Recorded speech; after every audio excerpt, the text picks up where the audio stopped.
Today, we will be exploring two of the most chilling unsolved mysteries that will leave you questioning your own safety. The Hinterkaifeck murders, a case that has stumped investigators for over 100 years, and the disappearance of Brandon Swanson, a young man who vanished without a trace while driving home one night. What happened in Hinterkaifeck in 1922 is still considered one of the most gruesome and mysterious murders in German history, and to this day, no one knows exactly what happened. It may seem like a horror story, but it's very much real.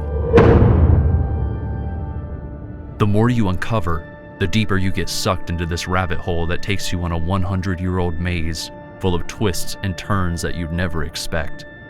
But the real question is, who would be capable of such a heinous crime?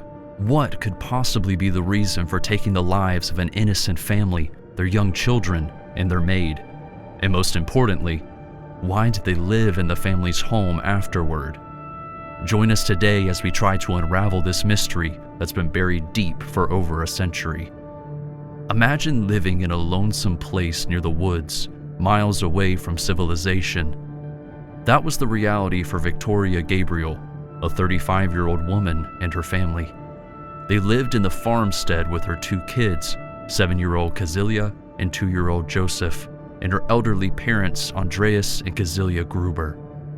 It was located near the Bavarian town of Grobum, an hour's drive from Munich and a half-mile behind the town of Kaifeck. The Hinterkaifeck farmstead became infamous for what happened next.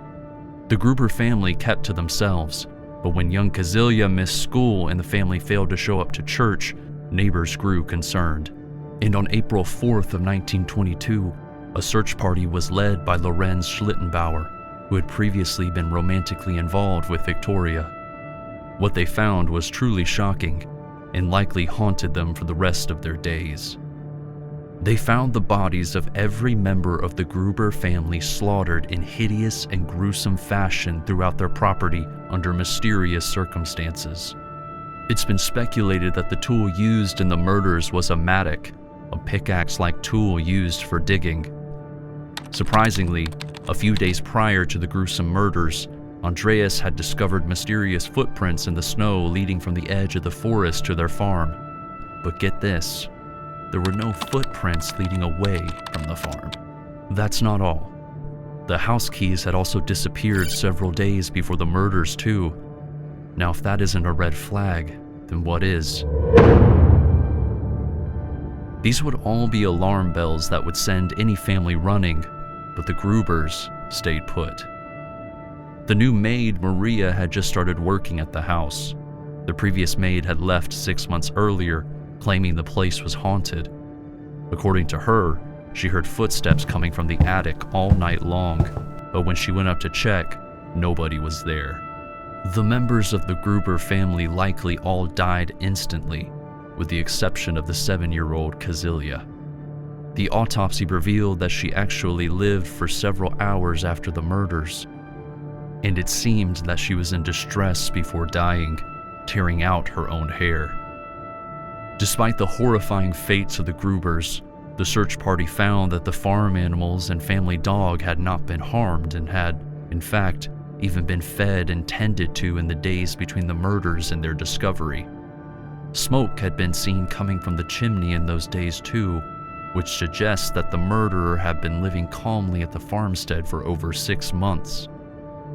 Initially, the police suspected vagrants, but nothing had been stolen from the farm. They found large sums of money still within the house, which was a strange thing to leave behind if it was indeed a robbery. The investigation then turned toward Lorenz Schlittenbauer, who had been in a relationship with Victoria and might have even been Joseph's father. However, he was cleared of suspicion when the police couldn't place him at the crime scene. The most heinous rumor that emerged was that Andreas, the patriarch of the family, had fathered Joseph with his own daughter and had killed the whole family before turning the mattock on himself. But the theory was dismissed because none of his wounds were self-inflicted. The farm was later burned to the ground in 1923, and the case remains unsolved more than 100 years later. Now, to our next case. Imagine finishing up another year of college, feeling on top of the world, ready to head home and kick off summer with your buddies. But you never make it back. That's exactly what happened to 19-year-old Brandon Swanson. Get ready to be spooked as we delve into the mystery of Brandon's disappearance. It was May 13th, 2008, and 19-year-old Brandon had just finished his first year of college at Minnesota West Community and Technical College. He decided to celebrate with some friends, and they had a few drinks in Lind, Minnesota. But around 10:30 to 11 p.m., Brandon left the party and drove to another friend's house in Canby to say goodbye to a classmate. According to his buddies at the Lind party, Brandon seemed to be totally sober, but at the Canby party, witnesses say he had an additional shot of whiskey before heading out sometime after midnight to make the journey back to Marshall. Around 1:15 a.m. on May 14th, Brandon got his car stuck in a ditch along a gravel road. He tried calling his friends for help, but nobody picked up. So around 1:54 a.m., he called his parents, Brian and Annette Swanson, and told them about his situation.